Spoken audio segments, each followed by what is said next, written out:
ITBP यानी Indo Tibetan border police force के लिए जो नोटिफिकेशन जारी की गई थी, ये जो डिटेल नोटिफिकेशन थी मिनिस्ट्री ऑफ होम अफेयर्स की तरफ से आई थी और इस डिटेल नोटिफिकेशन में काफी चीजें बताई गई थी, किस पोस्ट पर कितनी वैकेंसीज है, कैसे आपको फॉर्म को अप्लाई करना है, फॉर्म में अप्लाई करने के लिए आपको कितनी फी पे करनी होगी, सिलेक्शन की क्या प्रोसेस होगी। तो उन सारी चीजों को मैं इस पर्टिकुलर वीडियो में आपको बताने वाला हूं। सबसे पहले मैं आपको बता दूं, इस फॉर्म की एप्लीकेशन यानी कि अप्लाई करने की तारीख 12 अगस्त 2024 से स्टार्ट होने वाली है। तो आपको चैनल को सब्सक्राइब करके रखना है। बहुत जल्दी आपको फॉर्म अप्लाई कैसे करनी है उसकी वीडियो मिल जाएगी, आपको आराम से उसे देखकर फॉर्म को अच्छे से भर लेनी है। तो चलिए मैं इस नोटिफिकेशन को पहले आपको अच्छे से समझा देता हूँ, कितनी वैकेंसीज है, क्या सिलेक्शन की क्राइटेरिया है, आप उसको मीट कर रहे हैं कि नहीं, कितनी फॉर्म में आपको फी पे करनी होगी। तो इसमें मेल और फीमेल दोनों अप्लाई कर सकते हैं। पोस्ट है हेड कांस्टेबल और कांस्टेबल के लिए। ये फिलहाल जो है टेम्पररी रहेगी, यानी कि जो आपको यहाँ पर रिक्रूट किया जाएगा वो टेम्पररी बेसिस पे किया जाएगा, फिर आपको आगे जाकर ये परमानेंट होने की चांसेस है। तो आप देखिए यहाँ पर डिटेल वैकेंसी में हेड कांस्टेबल ड्रेसर वेटनरी के मेल में अनरिजर्व यानी कि जनरल कैटेगरी के लिए 4 वैकेंसी है, वहीं एससी में 0 है, एसटी में 1 है, ओबीसी में 3 वैकेंसीज है। यहाँ पर टोटल वैकेंसीज आप देख सकते हैं 8 है। वहीं फीमेल के लिए सिर्फ जनरल कैटेगरी से 1 वैकेंसी है। वही सेम पोस्ट पर हेड कांस्टेबल के तो टोटल वैकेंसी 9 हो गई। वहीं पर अगर आप कांस्टेबल में देखेंगे तो एनिमल ट्रांसपोर्ट मेल के लिए जनरल कैटेगरी से 44 वैकेंसीज है, एससी में 11 और एसटी के लिए 10 वैकेंसीज है। वहीं पे ओबीसी कैटेगरी से 22 वैकेंसीज है और ईडब्ल्यूएस से 10 वैकेंसीज है। टोटल 97 वैकेंसीज है। और फीमेल कैटेगरी के लिए 8 जनरल कैटेगरी से, वहीं एससी और एसटी से 2-2 वैकेंसीज है, ईडब्ल्यूएस से भी 2 है और ओबीसी कैटेगरी से 4, यानी कि टोटल 18 वैकेंसी हो गई फीमेल कैंडिडेट्स के लिए। और जो आपको ये फाइनल वैकेंसी दिख रही है कांस्टेबल की, इसमें सिर्फ मेल अप्लाई कर सकते हैं और इसमें जनरल कैटेगरी में 3 वैकेंसी है और ओबीसी में 1, यानी कि टोटल 4 वैकेंसीज यहाँ पर भी है। तो चलिए अब मैं आपको बता दूं इसकी एप्लीकेशन फी और मोड ऑफ पेमेंट क्या होने वाली है। तो इस पोस्ट के लिए आपको कैंडिडेट्स अगर जनरल कैटेगरी से हैं या फिर ओबीसी से हैं तो आपको 100 रुपए का पेमेंट पे करना होगा इस ऑनलाइन एप्लीकेशन फॉर्म को फिल करने के लिए, जो बहुत जल्दी आपको इस पर्टिकुलर चैनल पर मिल जाएगी कैसे आपको फॉर्म में अप्लाई करना है। अगर आपको अप्लाई करने में कोई भी प्रॉब्लम होती है तो आप स्क्रीन पर कॉन्टैक्ट कर सकते हैं या फिर व्हाट्सएप कर सकते हैं। यहाँ से आपको मात्र 99 रुपए का अमाउंट पे करके इस फॉर्म को हमारी टीम की तरफ से फिल कर दिया जाएगा। तो डिस्क्रिप्शन में भी आपको ये नंबर मिल जाएगी, तो आप वहां से भी कांटेक्ट कर सकते हैं। वहीं अगर एससी, एसटी या फिर एक्स सर्विसमैन कैटेगरी से हैं या फिर फीमेल के लिए इसमें कोई भी पेमेंट नहीं करनी है, यानी कि आप इसे फ्री में अप्लाई कर सकते हैं। यहाँ पर क्लियरली मेंशन्ड है, fee once paid will not be refunded under any circumstances, यानी कि अगर एक बार अप्लाई कर देते हैं जनरल कैटेगरी या ओबीसी कैटेगरी वाले 100 रुपए की पेमेंट करके, तो उसके बाद ये फी जो है रिफंड नहीं की जाएगी। और हाँ, एक और चीज यहाँ पर मैं आपको बता देना चाहता हूँ, आपको ऑनलाइन मोड में ही पेमेंट करनी है, उसके अलावा किसी भी मोड में किया गया पेमेंट एक्सेप्ट नहीं किया जाएगा। तो चलिए अब मूव करते हैं इसकी सिलेक्शन प्रोसेस पे। और मैं यहाँ पर आपको एक और बात बता देता हूँ, आपको ये फॉर्म अप्लाई बहुत जल्दी कर लेनी है। 10 सितंबर 2024 इसकी अंतिम तिथि है, लेकिन आपको लास्ट डेट का इंतजार नहीं करना है। कभी ऐसा भी होता है कि वेबसाइट खराब हो जाती है, सर्वर डाउन रहती है, तो उन सब चीज़ों में आपको फंसना नहीं है, पहले ही फॉर्म को अप्लाई कर लेनी है। तो अब सिलेक्शन प्रोसीजर क्या है मैं आपको यहाँ पर बता देता हूँ। तो एडमिट कार्ड आपको ऑनलाइन इशू कर दिया जाएगा और आपको डेट दे दिया जाएगा कब आपको रिक्रूटमेंट टेस्ट के लिए उस वेन्यू पर विजिट करनी है, यानी कि कब आपको टेस्ट देने के लिए वहां पर जाना है। साथ ही साथ आपको यहाँ पर एक और चीज बता दिया जा रहा है कि जो भी आपको एडमिट कार्ड इशू किया जाएगा वो फिलहाल प्रोविजनल रहेगा। और हाँ, आपको यहाँ पर एक और जानकारी दे दी जा रही है कि जब तक आपकी फाइनल सिलेक्शन नहीं हो जाती है, यानी कि सारी डॉक्यूमेंट्स की वेरिफिकेशन नहीं हो जाती है, आपको सारे डॉक्यूमेंट्स ओरिजिनल फॉर्मेट में ले जाने हैं, तब तक आपकी एडमिट कार्ड प्रोविजनल रहेगी। आपको ऑनलाइन एप्लीकेशन फॉर्म जो आप फिल करेंगे उसे प्रिंट आउट करवाकर और साथ ही साथ एडमिट कार्ड जो प्रोविजनल एडमिट कार्ड आपको भेजी जाएगी उसकी भी प्रिंट आउट करवाकर आपको वहां पर वेन्यू पर विजिट करनी है, जहां पर आपकी फिजिकल एफिशिएंसी टेस्ट यानी कि पीईटी और फिजिकल स्टैंडर्ड टेस्ट यानी कि पीएसटी होगी। पीईटी और पीएसटी होने से पहले आपकी वेरिफिकेशन होगी आइडेंटिटी की, आपकी बायोमेट्रिक भी कैप्चर की जाएगी। बायोमेट्रिक आइडेंटिफिकेशन जो है आपको आगे रिक्रूटमेंट के किसी भी स्टेज में फिर से चेक किया जा सकता है, तो आपको ये पहले ही बता दिया जा रहा है। फीमेल कैंडिडेट्स के लिए एक और इम्पॉर्टेंट इन्फॉर्मेशन है यहाँ पर कि मेहंदी, वैक्स, ये सारी चीजें हाथ पर नहीं लगी होनी चाहिए। इसके कारण अगर वहां पर मशीन आपकी बायोमेट्रिक अपडेट नहीं कर पाती है तो फिर उसके लिए आप रिस्पॉन्सिबल होंगे, इसलिए आपको उन सारी चीजों को पहले से हटा देनी है ताकि वहां पर आपकी अच्छे से बायोमेट्रिक कैप्चर हो पाए। अगर बायोमेट्रिक वेरिफिकेशन किसी भी स्टेज में फेल होती है तो आपकी कैंडिडेचर को कैंसिल कर दी जाएगी। तो चलिए अब सबसे पहले मैं आपको बता दूं, इसमें 4 फेज होने वाली है रिक्रूटमेंट प्रोसेस की। सबसे पहले आपकी फिजिकल एफिशिएंसी टेस्ट होगी फेज 1 में। इसी में आपको फिजिकल स्टैंडर्ड टेस्ट भी देना है। उसके बाद आपको उसके रिटन टेस्ट को देने होंगे जो कि 100 मार्क्स की होगी फेज 2 में। फिर आप आ जाएंगे फेज 3 में, जहां पर आपकी मेरिट लिस्ट आएगी और रिजोल्यूशन होगी टाई केसेस की। ये सारी चीजें मैं अभी आपको बताने वाला हूं। फाइनली आपकी डॉक्यूमेंट वेरिफिकेशन होगी, सारे ओरिजिनल डॉक्यूमेंट्स की वेरिफिकेशन। तो चलिए मैं आपको एक एक करके अच्छे से सारी चीजों को समझा देता हूं। तो मेल कैंडिडेट के लिए यहाँ पर 1.6 किलोमीटर की रेस होगी सबसे पहले, जो कि 7.5 मिनट में कंप्लीट करना होगा। वहीं 11 फीट की लॉन्ग जंप होगी जिसमें आपको 3 चांस दिया जाएगा, और 3.5 फीट की हाई जंप होगी, उसमें भी आपको 3 चांस दिया जाएगा। यहाँ पर मैं आपको बता दूं, आपको यहाँ कोई मार्क्स नहीं मिलने वाला है।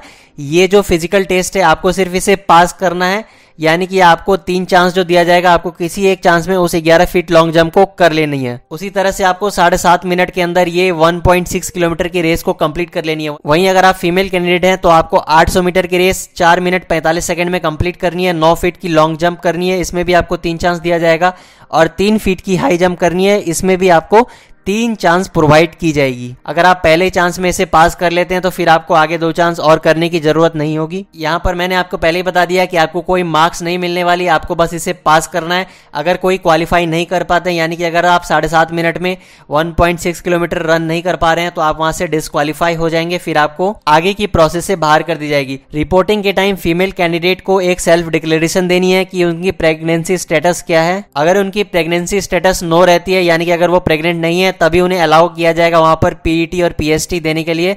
और अगर कोई फॉल्स डिक्लेरेशन देती है तो वो उनके रिस्क पर होगी, यानी कि अगर कोई फीमेल कैंडिडेट अपनी प्रेगनेंसी की फॉल्स रिपोर्ट देकर अगर वहां पर वो पीईटी और पीएसटी को देते हैं और उसके कारण अगर कोई हेल्थ इशू होती है तो उसके लिए कैंडिडेट ही रिस्पॉन्सिबल होंगे। एक और चीज मैं आपको यहाँ बता दूं, पीईटी जो है वो एक्स सर्विसमैन के लिए वो नहीं होगी, उन्हें बस पीएसटी को क्वालिफाई करना है और साथ ही साथ रिटन और मेडिकल एग्जामिनेशन को क्वालिफाई करनी है।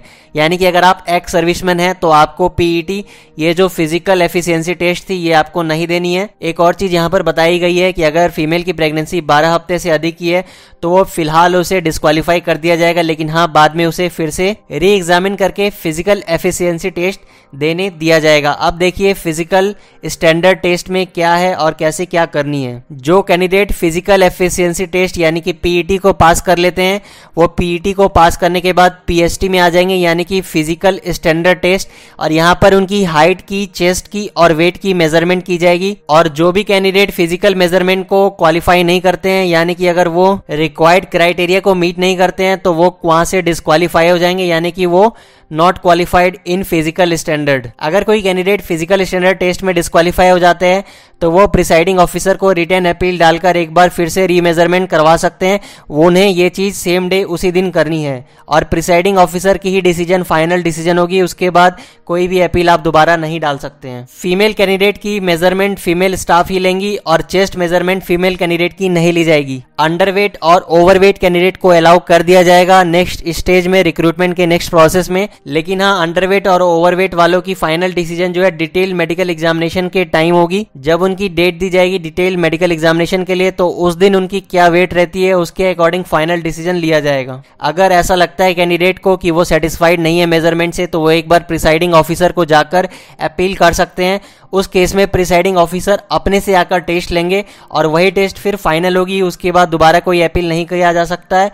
और हाँ, अगर कोई ऐसे कैंडिडेट हैं जो उस रिजेक्शन स्लिप में साइन करना नहीं चाहते हैं तो उस केस में प्रिसाइडिंग ऑफिसर जो है candidates refuse to sign, candidate left without receiving rejection slip, ये सारी चीजें लिखकर बोर्ड को सबमिट कर देंगे। तो चलिए मैं आपको अब बता दूं कि फेज 2 में क्या होने वाली है। तो यहाँ पर आपकी 100 मार्क्स की रिटन एग्जामिनेशन होगी। इसमें जनरल अवेयरनेस रहेगा जिसमें 5 क्वेश्चन रहेगा और 5 मार्क्स। वहीं क्वांटिटेटिव एप्टीट्यूड रीजनिंग रहेगी 5 क्वेश्चन और 5 मार्क्स। जनरल इंग्लिश रहेगी 5 क्वेश्चन, इसमें भी 5 मार्क्स की। जनरल हिंदी 5 क्वेश्चन, इसमें भी 5 मार्क्स। और वेटनरी मेडिसिन एंड ट्रीटमेंट ये सारी रिलेटेड रहेगी 80 क्वेश्चंस और इसमें 80 मार्क्स रहेगी। तो टोटल आपकी 100 क्वेश्चंस हो गई और 100 मार्क्स हो गई। यहाँ पर आपको 2 आवर्स का टाइम दिया जाएगा। ये था हेड कांस्टेबल के लिए। अब चले मैं आपको बता दूं कांस्टेबल के लिए कितनी क्या क्वेश्चंस रहने वाली है। तो जनरल अवेयरनेस और जनरल नॉलेज से 25 क्वेश्चन रहेगी, एनालिटिकल एप्टीट्यूड से 25 क्वेश्चन, इसमें भी 25 मार्क्स, और बेसिक नॉलेज होनी चाहिए कैंडिडेट को हिंदी और इंग्लिश की, इसमें भी 25 क्वेश्चन रहेगी 25 मार्क्स की। इसमें भी टोटल 2 आवर्स का है कांस्टेबल पोस्ट के लिए, और इसमें भी आपकी टोटल 100 मार्क्स की एग्जामिनेशन होनी है। वहीं पर अगर आप देखेंगे कांस्टेबल के लिए तो ये भी जनरल अवेयरनेस 5 क्वेश्चन 5 मार्क्स रहेगी, क्वांटिटेटिव एप्टीट्यूड और रीजनिंग जो है 5 क्वेश्चन 5 मार्क्स, वहीं जनरल इंग्लिश हिंदी टेस्ट जो है 10 क्वेश्चन 10 मार्क्स, और डॉग हैंडलिंग, कैनल मैनेजमेंट, ये सारी चीजों के ऊपर 80 क्वेश्चंस रहेगी और 80 मार्क्स रहेगा। इसमें भी आपको 2 आवर्स का टाइम दिया जाएगा। आंसर की आपको ITBPF के रिक्रूटमेंट वेबसाइट पर मिल जाएगी। जैसे ही एग्जामिनेशन होती है उसके बाद वहां से आप आंसर की से मैच कर सकते हैं। एग्जामिनेशन के टाइम आपको मोबाइल फोन या इलेक्ट्रॉनिक डिवाइस को यूज नहीं करनी है। अनरिजर्व कैटेगरी, OBC या फिर EWS या फिर एक्स सर्विसमैन से अगर आप आते हैं तो आपके लिए 35% रहेगी क्वालिफाइंग मार्क्स क्राइटेरिया, यानी कि आपको कम से कम 35% मार्क्स लानी है, ये कट ऑफ मार्क्स है। वहीं अगर आप SC ST कैंडिडेट हैं तो 33% मार्क्स आपको कट ऑफ परसेंटेज मार्क्स पास करने के लिए लानी होगी। और एक बात मैं आपको बता दूं यहाँ पर कि कोई निगेटिव मार्क्स नहीं रहने वाली है आपके रिटन एग्जामिनेशन में। तो चलिए मूव करते हैं फेज 3 में। यहाँ पर आपकी मेरिट लिस्ट रिलीज होगी, तो मेरिट लिस्ट आपके रिटन टेस्ट के बेसिस पर होगी, और साथ ही साथ आपकी डॉक्यूमेंट वेरिफिकेशन और डिटेल एग्जामिनेशन जो है कैटेगरी वाइज जितनी वैकेंसी रहेगी उसके अकॉर्डिंग होगी, और एक एक्सटेंडेड लिस्ट भी रिलीज होगी जहां पर आपको बता दिया जाएगा कि जो कैंडिडेट फिलहाल वेटिंग लिस्ट में है, क्योंकि अगर ऊपर वाले कोई कैंडिडेट की मेडिकल एग्जामिनेशन में वो अनफिट पाए जाते हैं या फिर उनकी कोई डॉक्यूमेंट जो है वेरिफिकेशन में गलत पाई जाती है तो उन्हें वहां से बाहर कर दिया जाएगा, और उसके बाद जो कैंडिडेट वेटिंग लिस्ट में रहेंगे उन सारे कैंडिडेट्स को मौका दिया जाएगा। अब यहां पर अगर ऐसी कोई टाई केसेस होती है, जैसे सपोज आपको 100 मार्क्स में 45 आती है और एक और सेम कैंडिडेट को 100 मार्क्स में 45 मार्क्स आ रही है, तो इस केस में क्या किया जाएगा, जिस कैंडिडेट की एज अधिक होगी उन्हें जो है मेरिट लिस्ट में ऊपर रखा जाएगा। यानी कि अगर ये 45 मार्क्स लाने वाले की एज अगर 33 है और इस कैंडिडेट की एज अगर 31 है तो इस कैंडिडेट को ऊपर रखा जाएगा मेरिट लिस्ट में, और ये कैंडिडेट जो है मेरिट लिस्ट में नीचे रहेंगे। वहीं अगर सेम रहती है, यहाँ पर भी अगर टाई केसेस में सेम दोनों की एज भी सेम हो जाती है, तो इस केस में जिसका नाम अल्फाबेटिकल ऑर्डर में पहले आएगा, यानी कि अगर इसका नाम A से है और इसका नाम अगर B से है तो इन्हें पहले लिया जाएगा, उसके बाद इन्हें लिया जाएगा। तो चलिए ये फाइनली लास्ट फेज है वेरिफिकेशन ऑफ ओरिजिनल डॉक्यूमेंट्स। इसमें आपको educational certificate, date of birth certificate या फिर क्लास 10 की सर्टिफिकेट, SC ST से हैं तो आपको उसकी कास्ट सर्टिफिकेट ले जानी है, OBC से हैं तो आपको उसकी सर्टिफिकेट ले जानी है। उन सारी चीजों की परफॉर्मा यहाँ पर दी हुई है। अगर आपको वो परफॉर्मा नहीं मिल रही है तो आप नीचे कमेंट सेक्शन में कमेंट कीजिएगा, मैं वहां पर आपको डायरेक्ट लिंक दे दूंगा, वहां से आप उसे डाउनलोड कर सकते हैं। तो ये सारी डॉक्यूमेंट्स आपको लेकर जानी है, और 4 लेटेस्ट पासपोर्ट साइज फोटोग्राफ भी आपको लेकर जानी है। इसके बाद आपकी डिटेल मेडिकल एग्जामिनेशन होगी और उसके बाद रिव्यू मेडिकल एग्जामिनेशन होगी। जो भी कैंडिडेट डिटेल मेडिकल एग्जामिनेशन में अनफिट पाए जाते हैं उन्हें वेन्यू पर ही प्रोसीजर बता दिया जाएगा कैसे वो रिव्यू मेडिकल एग्जामिनेशन के लिए अप्लाई कर सकते हैं।